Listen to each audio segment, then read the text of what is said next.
Imagine, o ar está denso, pesado com o cheiro de ferro e magnésio.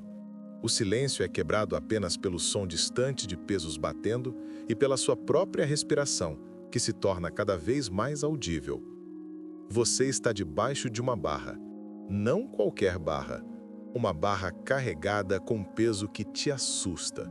Um peso que sussurra em seu ouvido sobre a possibilidade do fracasso. Um peso que representa o seu limite absoluto, a fronteira entre o que você é e o que você pode se tornar. Naquele momento, suspenso entre a inspiração e a ação, seu corpo, em sua sabedoria primitiva, não sabe a diferença entre essa ameaça autoimposta e uma ameaça de vida ou morte, um predador na savana ancestral ou uma carga máxima no agachamento. Para sua fisiologia, a pergunta é a mesma: sobreviver ou sucumbir? E a resposta? A resposta é uma sinfonia violenta e perfeitamente orquestrada. Uma cascata bioquímica conhecida como luta ou fuga. O coração dispara, martelando contra suas costelas. A respiração se torna superficial, quase um ofego. As palmas das mãos suam, a visão se afunila. Este não é apenas nervosismo, esta é a sua biologia em estado de alerta máximo. Bem-vindo à fisiologia do medo. Neste roteiro, vamos dissecar essa experiência. Vamos mergulhar na neuroendocrinologia da resposta ao estresse agudo. Vamos explorar como o ato de enfrentar voluntariamente esse medo primordial na academia é muito mais do que construir músculos. É uma forma de treinamento de resiliência. Um ensaio meticuloso que nos prepara para os desafios inevitáveis e caóticos da vida. Argumentaremos que, ao dominar o ferro, você está, na verdade, aprendendo a dominar a si mesmo. A jornada começa no lugar mais profundo e antigo do seu cérebro. Vamos começar. Parte 1. O detector de ameaças e o centro de comando. Toda experiência de medo, seja ela existencial ou física, tem um ponto de origem. No cérebro humano, esse epicentro é um par de estruturas em forma de amêndoa, aninhadas profundamente nos lobos temporais. Seu nome é amígdala. A amígdala não pensa, não raciocina, ela sente. Ela é o nosso detector de ameaças, o sentinela primitivo que vigia incessantemente o ambiente em busca de perigo. Quando seus olhos veem o peso esmagador na barra, ou quando seus proprioceptores sentem a carga instável em suas costas, essa informação sensorial crua corre para o tálamo, a estação de retransmissão do cérebro. A partir daí, a informação segue por duas vias. Uma via lenta, que vai para o córtex cerebral para uma análise consciente e racional, e uma via rápida, um atalho direto para a amígdala. Este atalho, conhecido como a estrada inferior, permite que a amígdala reaja a uma ameaça potencial antes mesmo que o seu cérebro consciente saiba o que está acontecendo. É por isso que você se assusta antes de entender o porquê. Ao perceber a ameaça, a carga máxima no supino, a amígdala dispara um alarme. Ela envia um sinal de socorro para uma região central do cérebro, o maestro da nossa orquestra hormonal, o hipotálamo. Pense no hipotálamo como o centro de comando e controle do corpo. Ele é a ponte crucial entre o sistema nervoso e o sistema endócrino. Ao receber o sinal de pânico da amígdala, o hipotálamo não perde tempo. Ele ativa simultaneamente dois sistemas de resposta ao estresse agudo. O primeiro é o sistema nervoso simpático. Esta é a resposta rápida, a ignição do motor. O segundo é o eixo hipotálamo-pituitária-adrenal. Esta é a resposta mais lenta e sustentada, o combustível que mantém o motor em alta rotação. Juntos, o SNS e o eixo HPA compõem a resposta de luta ou fuga, uma obra-prima da evolução, projetada para nos dar a força, a velocidade e o foco necessários para sobreviver a um encontro com um predador, ou, no nosso caso, para mover um peso que parece impossível. Parte 2. A tempestade imediata, a adrenalina e a fúria do sistema nervoso simpático. A ativação do sistema nervoso simpático é quase instantânea. É como apertar um interruptor. O hipotálamo envia sinais elétricos através dos nervos espinhais que se conectam a vários órgãos. Mas o alvo principal são as glândulas adrenais, localizadas no topo dos rins. Especificamente, a parte interna dessas glândulas, a medula adrenal. Em resposta a esses sinais nervosos, a medula adrenal age como uma fábrica de emergência, bombeando duas catecolaminas cruciais diretamente na corrente sanguínea. Epinefrina, mais conhecida como adrenalina, e norepinefrina, ou noradrenalina. O que se segue é uma transformação corporal total, uma preparação para a guerra. Ao mesmo tempo, a respiração se aprofunda e acelera. As vias aéreas nos pulmões, os brônquios e bronquíolos, se dilatam. Isso aumenta a área de superfície para a troca gasosa, permitindo uma captação de oxigênio muito mais eficiente a cada inspiração. Mais oxigênio no sangue significa mais combustível para a produção de ATP, a moeda energética celular, através da respiração celular aeróbica. Mas o corpo precisa de combustível rápido, não apenas oxigênio. A adrenalina sinaliza para o fígado e os músculos para iniciarem a glicogenólise, a quebra de suas reservas de glicogênio em moléculas de glicose. Essa glicose é liberada na corrente sanguínea, elevando o açúcar no sangue e fornecendo uma fonte de energia imediata para os músculos em contração. É sua reserva de emergência sendo despejada no sistema. Os sentidos se aguçam. As pupilas se dilatam para permitir a entrada de mais luz, melhorando a visão. A audição se torna mais sensível. A percepção da dor diminui, um efeito analgésico que permite continuar lutando ou fugindo mesmo quando ferido. Enquanto isso, todas as funções não essenciais para a sobrevivência imediata são desligadas. O sistema digestivo para, a produção de saliva diminui, causando a sensação de boca seca. O fluxo sanguíneo é desviado da pele para os músculos, o que pode causar palidez e a sensação de frio. O corpo não está mais interessado em digerir o almoço, ele está interessado em sobreviver aos próximos segundos. Esta é a tempestade fisiológica que você sente sob a barra. Não é imaginação. É uma cascata bioquímica real, poderosa e avassaladora.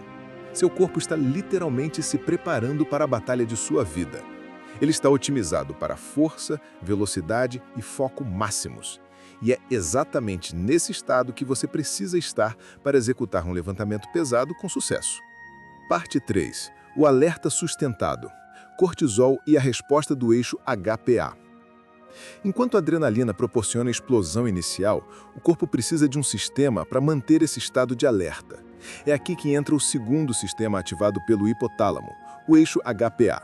Esta resposta é mais lenta, mais deliberada e seus efeitos são mais duradouros. Tudo começa com o hipotálamo liberando um hormônio chamado hormônio liberador de corticotropina, ou CRH. O CRH viaja uma curta distância através de um sistema de vaso sanguíneo especializado até a glândula pituitária, localizada logo abaixo do hipotálamo. Em resposta ao CRH, a glândula pituitária libera o hormônio adrenocorticotrófico, ou ACTH, na corrente sanguínea principal. O ACTH viaja pelo corpo e seu target é, novamente, as glândulas adrenais. Mas desta vez, ele age na camada externa, o córtex adrenal. A chegada do ACTH sinaliza para o córtex adrenal liberar uma classe de hormônios chamados glicocorticoides, sendo o principal deles em humanos o cortisol. O cortisol é frequentemente chamado de hormônio do estresse, mas a sua função é muito mais complexa do que isso. Ele é um hormônio de mobilização de energia e regulação. Sua principal função durante uma resposta de estresse agudo é garantir que o corpo tenha um suprimento constante de energia. Enquanto a adrenalina quebra o glicogênio armazenado, o cortisol promove a gliconeogênese no fígado, a criação de nova glicose a partir de fontes que não são carboidratos, como aminoácidos e ácidos graxos. Isso mantém os níveis de açúcar no sangue elevados, fornecendo combustível contínuo para o cérebro e os músculos. O cortisol também tem potentes efeitos anti-inflamatórios e imunossupressores. A curto prazo, isso é benéfico. Ele impede que o corpo monte uma resposta inflamatória exagerada a possíveis lesões durante a situação de luta ou fuga, permitindo que você continue funcionando. Ele mantém o sistema imunológico em xeque para que toda a energia possa ser direcionada para a sobrevivência imediata. Juntos, a adrenalina e o cortisol mantêm o corpo em um estado de alerta máximo, com energia prontamente disponível e sistemas não essenciais suprimidos. É uma estratégia brilhante para lidar com ameaças agudas e de curta duração. No contexto do treino, o cortisol ajuda a mobilizar as reservas de energia necessárias para uma sessão longa e desgastante. Entretanto, é a ativação crônica desse eixo HPA, o estresse incessante da vida moderna, que leva aos efeitos negativos associados ao cortisol, como supressão imunológica crônica, perda de massa muscular e acúmulo de gordura visceral. Mas no ginásio, em doses agudas e controladas, ele é um aliado indispensável. Parte 4. Domando a tempestade. O córtex pré-frontal e a neuroplasticidade do medo. Até agora descrevemos uma resposta puramente reativa, um sistema de alarme primitivo que sequestra o corpo. Se fosse apenas isso, estaríamos paralisados pelo medo sobre a barra, incapazes de agir. Mas há outra peça nesse quebra-cabeça, a parte mais evoluída do nosso cérebro, o CEO, o diretor executivo, o córtex pré-frontal, ou PFC. O PFC é a sede da nossa racionalidade, do planejamento, da tomada de decisões e da regulação emocional. E, crucialmente, ele tem conexões neurais diretas com a amígdala. Ele pode exercer o que os neurocientistas chamam de controle inibitório de cima para baixo, ou top-down control. Enquanto a amígdala grita perigo, o PFC pode analisar o contexto e responder: acalme-se, nós estamos em um ambiente controlado. Nós já levantamos pesos semelhantes antes. A técnica está correta. Nós temos isso. Este é o diálogo interno que ocorre, em um nível neural, a cada levantamento pesado. O treino de força pesado nos força a operar dentro da tempestade fisiológica, mas, fundamentalmente, ele também nos ensina a regulá-la. Como fazemos isso? Através de estratégias que fortalecem o controle do PFC sobre a amígdala. Pense na respiração controlada. A respiração diafragmática lenta e profunda, como a manobra de Valsalva usada no levantamento de peso, estimula o nervo vago. O nervo vago é o principal componente do sistema nervoso parasimpático, o sistema de descanso e digestão, que se opõe ao sistema simpático. Ao controlar a respiração, você está enviando um sinal bioquímico para o seu cérebro de que, apesar do estressor, você está no controle. Isso ajuda o PFC a acalmar a amígdala. Pense no foco na técnica. Ao se concentrar obsessivamente nos detalhes do movimento, a posição dos pés, a trajetória da barra, a ativação dos músculos corretos, você está engajando o seu PFC em uma tarefa complexa, tirando recursos neurais da resposta de pânico da amígdala. Você está substituindo o medo pela precisão. Pense no ritual de preparação. A maneira como você se aproxima da barra, como a segura, a sequência de pensamentos que você segue. Esses rituais criam uma sensação de previsibilidade e controle em um ambiente de alta incerteza, sinalizando para o seu cérebro que esta é uma situação familiar, não uma ameaça nova e desconhecida. Cada vez que você enfrenta um peso pesado e é bem-sucedido, você está fazendo mais do que apenas ficar mais forte fisicamente. Você está reescrevendo suas vias neurais. Esse processo é chamado de neuroplasticidade. Você está fortalecendo as sinapses na via inibitória do PFC para a amígdala. Você está criando uma nova associação em seu cérebro. Eu posso sentir essa resposta de medo avassaladora e ainda assim executar com precisão, controle e sucesso. Isso é, em essência, um processo de extinção do medo. Não se trata de eliminar o medo, mas de aprender a agir apesar dele. É a base da terapia de exposição, o padrão ouro para o tratamento de transtornos de ansiedade e fobias. Ao se expor voluntariamente a um estímulo temido em um ambiente seguro, o paciente ensina ao seu cérebro que o estímulo não é, de fato, catastrófico. O levantador de peso faz isso toda semana. Ele está ensinando ao seu sistema nervoso que o estresse agudo, a tempestade fisiológica, não é apenas suportável, mas pode ser um catalisador para o crescimento. Conclusão: a inoculação contra o estresse e o ensaio para a vida. Chegamos ao cerne da nossa tese. O treinamento pesado é uma forma de inoculação contra o estresse.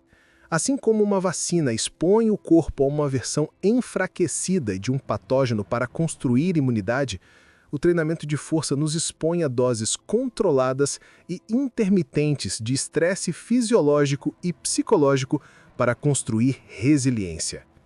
Nós aprendemos a reconhecer o início da tempestade de adrenalina e cortisol.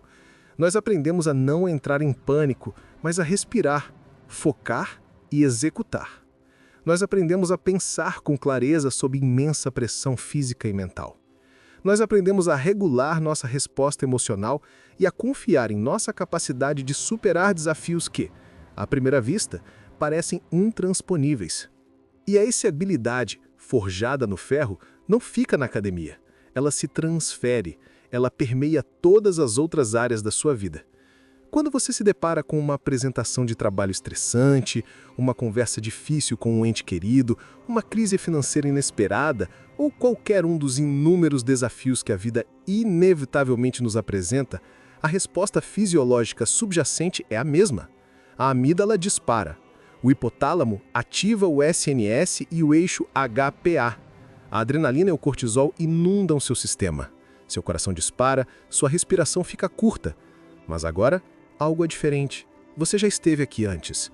Você já ensaiou. Você já esteve na tempestade, voluntariamente, centenas de vezes. O seu córtex pré-frontal, agora treinado e fortalecido, entra em ação. Ele reconhece a turbulência, mas não se deixa sequestrar por ela. Ele envia aquele sinal inibitório para a amígdala. Acalme-se, nós temos isso. Você consegue respirar. Você consegue pensar.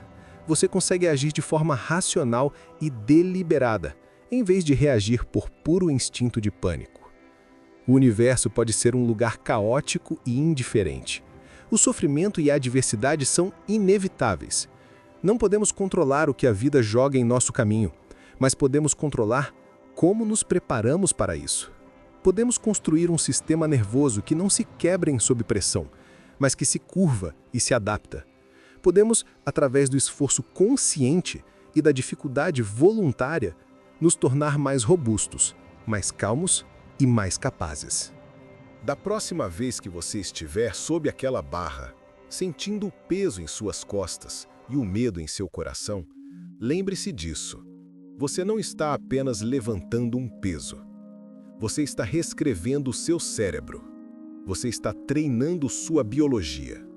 Você está ensaiando para a vida. E a cada repetição bem-sucedida, você não está apenas se tornando mais forte. Você está se tornando mais difícil de matar.